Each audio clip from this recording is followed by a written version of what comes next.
So Charlie Kirk's alleged assassin, Tyler Robinson, reportedly lived with a transgender partner in Utah, according to FBI officials. And this is the same partner that reportedly came forward with messages from the suspect discussing the killing, including the rifle, engraved bullets, and a change of clothes. Retired FBI supervisory special agent James Gagliano joining us now. You know, we've had this conversation, my friend, about the nexus of information as we continue to unpack this investigation.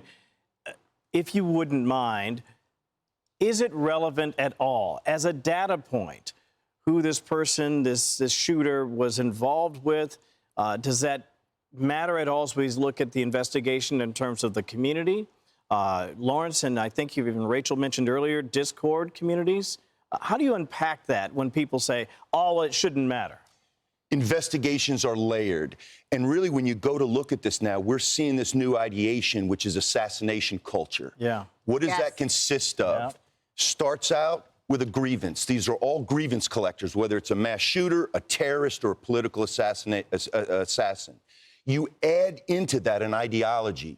My ideology is superior to yours. You're an existential threat. You're going to stop the next election. You're against my family unit.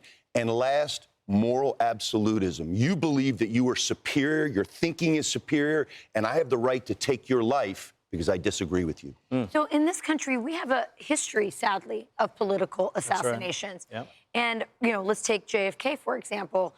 People had a lot of ideas and theories about what would have what happened. And was that killer or shooter, you know, he was obviously a disturbed person, but who was actually behind animating and using that disturbed person to actually, you know, kill our president? So do we know anything about that? And do you feel like our government can be trusted to dig that deep? We're certainly not immune to political violence. I mean, in our 250-year history, 4 sitting presidents have been assassinated. We're conditioned, sadly, Rachel, that that's normal, you know, whether it's Gabby Giffords or Justice Kavanaugh. We think that that's almost our norm. Charlie was an interlocutor. He was somebody that just went to college campuses and debated. Now, in looking at this assassin and what he did, it was just a cacophony of errors and how clumsy it was. He was successful in what he ultimately set out to do in his dastardly deed. He is essentially a murderous nihilist.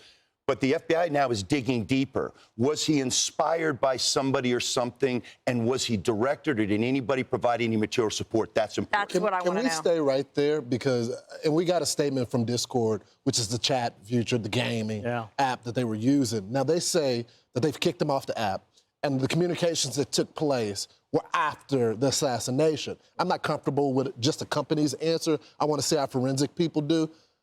Do you think there could have been planning on the app before? And if the people that he was communicating with knew about it or had conversation about it, will they be brought in? That's the tough thing. I mean, we cherish our Fourth Amendment protections, you know, against illegal searches and seizures and all of our privacies that we appreciate as well. This is tough. Remember 2015, San Bernardino, and at the time, FBI Director Comey trying to get into an Apple phone from the terrorists who were dead and was unsuccessful. No. We had to end up going to get some kid to break the code because Apple wasn't working with us at the time. Later, they changed their mind. Yeah, it's a tough thing. Again, people online say crazy things.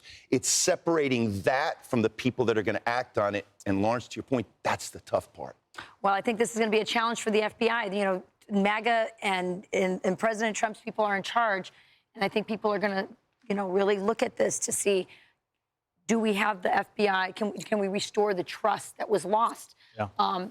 So much of it lost during the last administration. So thank you so much for joining us. Great stuff. Thank you. Man, great to see you. Appreciate that. I'm Steve Ducey. I'm Brian Kilmeade. And I'm Ainsley Earhart. And click here to subscribe to the Fox News YouTube page to catch our hottest interviews and most compelling analysis.